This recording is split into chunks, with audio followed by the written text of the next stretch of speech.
early winter of 2019. Me and my mother needed to go to the welfare office to recertify for our food stamp and cash assistance. We arrived around 9 a.m. in the morning. There was a line. We waited for at least 30 minutes. By the time we got in, we got seated. Then, at least 45 minutes later, there was an employee, or you could say a staff member, who called us in for the recertification process. So I had to sit down next to the there's a cubicle. It's like a cubicle area. So each cubicle has a seat, but it only has one seat. So I needed to get a seat from another cubicle, and I sat outside of the cubicle while my mom and the person or the staff member sat inside the cubicle. So the staff member asked my mother a question about me if I had a job. So my mom gave an explanation about my situation. She said that I was living with my father in 2011 and also in early 2012, but he kicked me out. His girlfriend, and and and my father and my father's girlfriend family kicked me out of their house, but they didn't really have a good reason for it.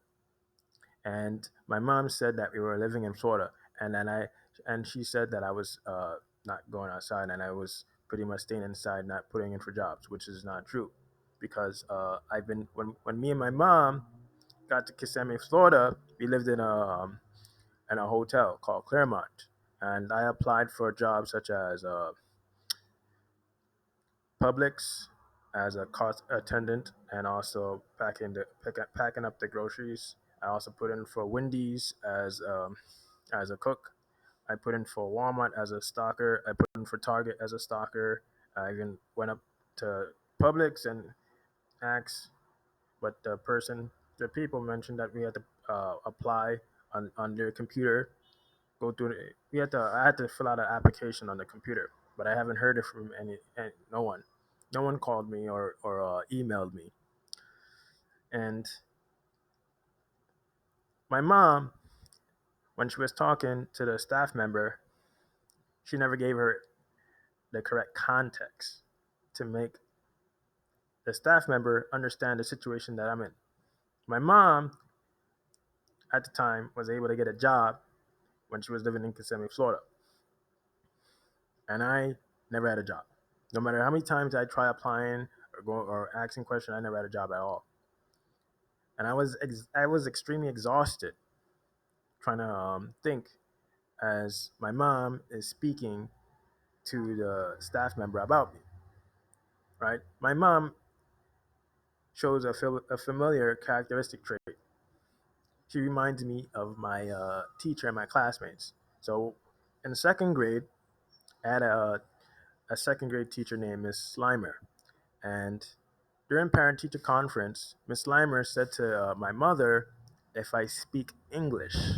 I mean, yeah, she said if I speak English, or not only English. She said if I'm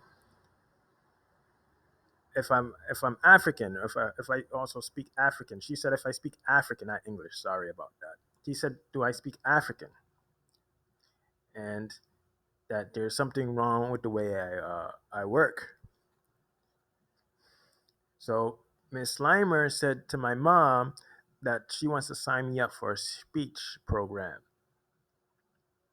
Miss Slimer didn't give me no opportunity to speak for myself, right? So what I call this behavior, I call it as a like a primary speaker, where where the person who's speaking about the victim, so I'm the victim here, and the people who are speaking for me rather than me speaking for myself, since I'm the one in the situation and the one going to school every single day, or I'm the one who's applying for jobs every single day, and people refuse to give me a job. They don't give me an opportunity to speak for myself. They rather do all the speaking, so they can actually change the people perception about me right in front of my face, right? Like to say, oh, he really did that. He really stayed inside and not get a job all these years. he didn't want to, he didn't want to work hard. He's lazy, to change people's perception so they can actually have an idea that you're something's really wrong with the person mind, you know. So when I was trying to think about what my mom said, I was exhausted because at the time, early winter of 2019, well, it was actually spring of 2018 when I first arrived back to the shelter, because when I left New York in September 2008, September in 2012 with my mom and sister, we was living in a Bronx shelter. Now, the, now all these years later, we end up living in a shelter in Jamaica, Queens. We came back to New York, and we end up living in a shelter for nearly 2 years. And I'm not getting my proper rest living in a shelter. One of the reasons why is that there's a lot of fire drills and there's a lot of room inspections from the case manager, and I have such poor health, or maybe to say my health is bad because of the environment, how the artificial intelligence managed the environment around me. I'm put at a disadvantage, and I'm not really interacting with that much people. When I was in Kissimmee, Florida, I was interacting with more people on the internet, and I'm able to socialize. That mentally builds up my mind. It trains my mind how to speak to people. So I pretty much was exhausted, and I had fear of speaking out my mind. I feel as if I might get shut down. So when my mom spoke to the staff member and the at the welfare office, she failed to give the context that Kissimmee, Florida, is a tourist section. This means that Kissimmee, Florida, the town that me and my mom and sister was living in at the time, in 2012, from 2012 to 2018, the businesses, they depend on tourist people. The tourist people that come from different states or countries. That's how they want, recruit people to work for their company. My mom always mentioned that this when me and my mom and sister were living in Kissimmee, Florida. My mom always mentioned that, they mentioned that the season, they means the people who work at these businesses. She said that businesses are slow because there's not enough tourists over there, or enough tourists coming to Kissimmee, Florida. Kissimmee, Florida is like the vacational spot, or you could say a tourist area. It's a tourist area, and people wanna just go there so they can stay in a hotel, and it's easier to pretty much find a cheap hotel in Kissimmee, Florida, just for at least 2 weeks, and go to Disneyland. Now, my mom didn't. My mom failed to tell the lady that it's a tourist area. Now she puts me to shame. Now I feel guilty now because I'm I'm at that time when when I'm speaking, when I'm trying to speak to myself to get my mind to remind me that what my mom is missing important piece of information. Her thoughts are missing the most important information at that time, and I need to actually give the correct information about me because I'm the one who's going through this. I graduated high school June 2012, and I haven't been able to pretty much get a job at all. 19, 20, I'm talking about my age. I graduated high school at age 19 years old. By the time I left Florida, I was 25 years old. 26 years old when I was pretty much near to my time of going to college, and I still didn't have a job. That's one of the reasons why I applied for or you say register for a college, because I can't get a job, and I live in a shelter. The people the people in the shelter don't understand the situation that I'm in, because the artificial intelligence and high authority NSA software engineers think that I'm very knowledgeable about the situation, or you could say humanity. They think that I have enough information to give to people. So this is how the artificial intelligence govern me. It makes sure that people have an attitude towards me. Not when I mean by attitude. So here's I'm African American, right? So an artificial intelligence can use my race against me as an African American, knowing that Kissimmee, Florida, is populated by Latinos, because the majority of the people, if you Google Kissimmee, Florida,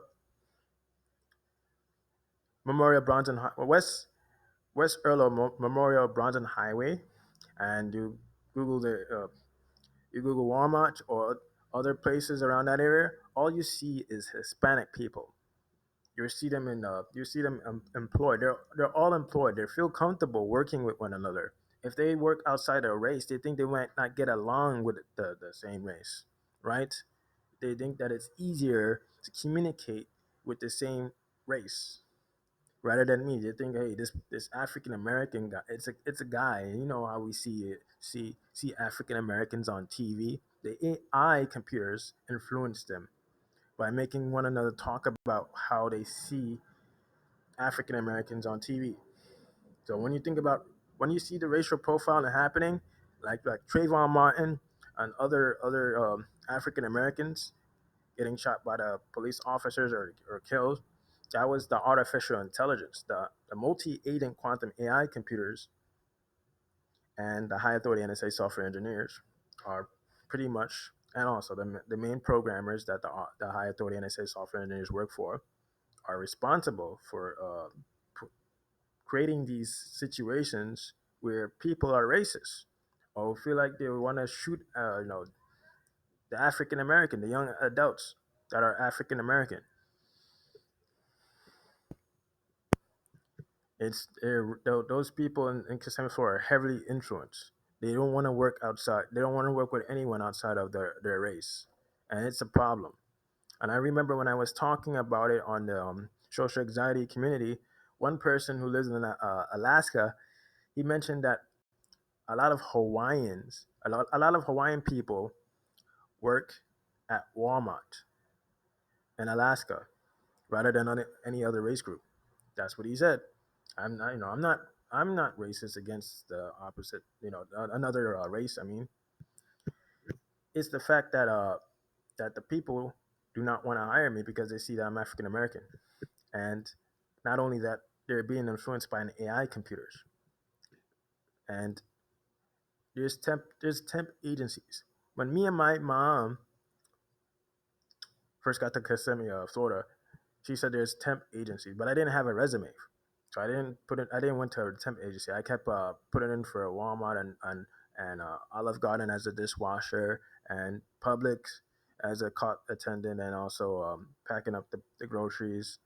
I still put in for Wendy's. I still kept doing it until 2015. So after 2014, me and my mom, this was October of 2014. Me and my mom and sister started living with our relatives in Tampa, Florida. This was Fletcher Avenue. We lived there from October 2nd of 2014 to the second week of March of 2015. And then my cousin got upset because she saw that me and my mom couldn't get a job for all these months. So she brought us back to Kissimmee, Florida, and we just me and my mom and sisters just went back to living in motels again. And my mom said to me, when we get back to Kissimmee, Florida, we're gonna change. You're gonna get strong. You better get strong. She kept saying this to me. You better get strong. You don't want to go back to the same situation that just happened. You want to get strong. So my mom was trying to find the temp agency so me and her can get a job right away. But the temp agency closed. There's no such thing as temp agency in Kissimmee, Florida no more. And the people who are some of the people who are working at the Walmart next to our hotel, or rather than saying hotel, motel, they're just temporarily working at Walmart. They're not really working full time. They're not working. They're working part time, and once the season is over, that's it. they don't have any job. The people who are there's full time workers and they've been working there for years, they can get keep a job. So my mom also mentioned to me that there was a it was a Latino guy who just recently came from Latin America, and he was able to get a job as soon as he just came to Florida. He was working at her fast food restaurant. He was working with my mom at Waffle House. Then my mom said he quit, and now he sees now she sees my mom sees the guy at Walmart working, and my mom said to me, "How is it that that I'm I'm a, I, I'm legally an American. You know, I was born in America, and I have a high school diploma, an American high school diploma. Since I was born in America, that's the only thing. It doesn't make sense how a guy from Latin America was able to get a job quicker than me, because the manager, even though the manager's white, most of the people who work, actually all the people who worked in Walmart, at Target, and other places, they're all Latinos. I go to Chase. I remember when I was I was self-employed, but for such a short amount of time, short time for just a short time. I was self-employed. It didn't last long because people started reporting my website. They said it's illegal content. All these factors played a role. You know, the people behavior and their thought process, or you could say their mind that's not real, played a role and affected me from getting a job. They played a major role derailing me from getting a job. No matter how many times I try, I no one wants to hire me. Now, when I remember, so I was talking about self-employed, being a self-employed. I opened up a Chase bank account, and I noticed that the people working at Chase, they're all Latinos. Every single one of them are Latinos. I don't see no white person working there. That's how you know that there's discrimination happening in that town, because all you see is Latinos working. Publix, Walmart, Olive Garden, Burger King. You go to Burger King, all you see is two. You see just two Latino people as cashiers, just two, working at the Burger King. And we believe, me and my mom and sister. My sister is just a kid, so me and my mom barely have any money. We can't move. We can't really move from from that area or go to a different areas so we can see if there's more business. Yeah, we was pretty much stuck there. I was stuck there too. You know, I just, as I said, June 2012, I graduated 12th grade, and I was 19 years old, living in a Bronx shelter with my mom and sister. My mom got tired of living in the Bronx because they were sending her to we care programs. They wanted her to go to job training programs, but she had to run up the train steps, and she got tired. She said if she keep continue doing this, she's gonna die because it's very exhausting running up these steps and trying to be there on time. She said she wants to move. She doesn't want to be here no more. And there's no one you can actually. She said to me, there's no one that we can actually talk to, so we can get out of this Bronx. This Bronx is really exhausting. We're from Queens. We're not supposed to be living in the Bronx and going through this. You know, we're starving. You don't have no money. It's ridiculous. I remember just having pancakes for dinner. Who's starving a shelter? You know, and I just can't wait. The cash assistance and the food stamp, it arrives the next following day, and I'm just like starving. I couldn't sleep at all. All I feel so nauseous in my belly. My stomach is telling me that I'm so hungry. I can't sleep. I just can't wait for the morning to come. I was just so tired. Like what the hell is going on? You know, I graduated. You're trying to say I graduated high school just to be put in this situation where I graduated high school with a 76 average. My average is bad. I can't get into no university because I don't have. When I was in school, when I was attending high school and middle school and elementary school, I didn't really have a place where I can actually concentrate on my schoolwork. And when I'm trying to concentrate on my classwork, my classmates distract me and they start arguments with me. They try to get me in trouble. I end up getting expelled. Not expelled. I end up getting no, oh, almost getting expelled. Almost getting suspended from school for 2 months, and I'm getting detention for a day. I missed my all my classes. I couldn't do my homework. It was ridiculous. Dealing with these people behavior is troublesome.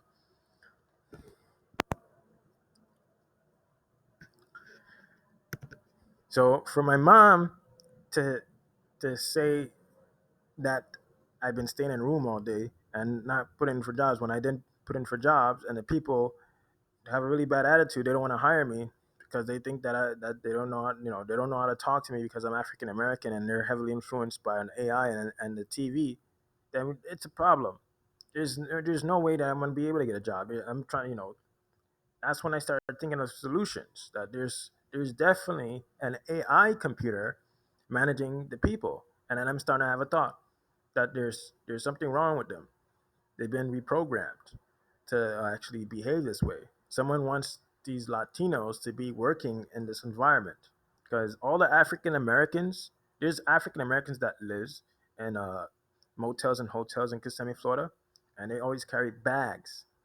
So I remember one day I went outside, and this guy he had like a code name, and he had a like he did this sign language with his he had a hand sign out, and my mom thinks that one of the reasons why he's doing that because he thinks that I'm a drug dealer. I remember I was living in Claremont with my mom and sister, and it was this guy. He had a black book bag. My mom said, "Wait, where do you go all day?" There would be times where I would smell marijuana coming from his room because there's a door that connects my mom, me and my mom and sister room with this gentleman room, and we can smell a strong odor of Kush. It comes in our room, and also alcohol. And my mom would describe this guy as a person who goes outside and comes back maybe 2 hours or 3 hours later. My mom said that he must be a drug dealer. So that's the type of people that you see living in these hotels and motels, and it's an insult. My mom insulted me in front of the staff member, in this welfare office at that time at the welfare office. She insulted me because I'm the one, I'm the victim here. I'm the one who never been employed, had a real job here. I never had an income before, never had a partner or anyone to talk to. I'm used to being isolated. Someone definitely want to isolate me because they think that I'm too knowledgeable, and that person is the AI computers. They the AI computers is the one who manages humanity, and it shows me that it's governing each citizen by giving them a belief to keep them occupied, working at a job. So after me and my mom left the welfare office, and the time started, it was late. It was what time? It was like around. Yeah. It turned 12. It was 12 in the afternoon. Yes, and I started having some sense because that's when I started feeling feeling as if I have enough energy. Because in the morning time, I'm tired, really tired, and especially having an AI drain me and not living in a proper place. Now I'm starting to think. I said to my mom, "How come you didn't say to the lady that we lived in a tourist area and that it's seasonal and that the people they discriminate? I mean, like the managers, they discriminate against specific race groups. They don't want the manager doesn't want a African American or certain kind of people being employed at this Walmart. That they want to keep us in this section for it's as if someone wants this to happen. So my mom said, "How come you didn't mention it to the lady, huh?" That attitude. I'm saying to myself, all right, this is not my mom. My mom doesn't speak this way to my no, my mom doesn't speak that way. This attitude, and I can tell that she had an attitude when she was speaking to the lady. This you can just see this character. That's why I call her a primary speaker, not giving me a chance to speak. She wants to do all the speaking for me because her task is to pretty much make me look like a person who's disinterested in working, no matter how many times I try. They want me to make it look like I'm disinterested in working. Wow. Not only that it's not only that AI is trying to change a person's perception, it's also trying to change my perception about myself because I'm the one who's in this situation and I pretty much don't have no one to talk to. You need people. You need to talk to people about the situation you're in. This is where I feel depressed because I'm put in this situation over and over again. It's depressing to go through this, trying to find a solution to make the artificial intelligence make the AI make it look like it doesn't know what it's talking about. So I can make the person aware that they're not thinking on their own. They're thinking with the AI computers. It's disgusting the situation I'm in. So I learned that not only my mom started doing this to me when I came to this new environment, other people started doing this to me. For instance, my case manager, Miss Turner.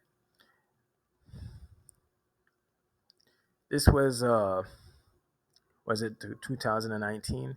I believe this was also early of winter 2019. Miss Turner said to me, "What skill do you have?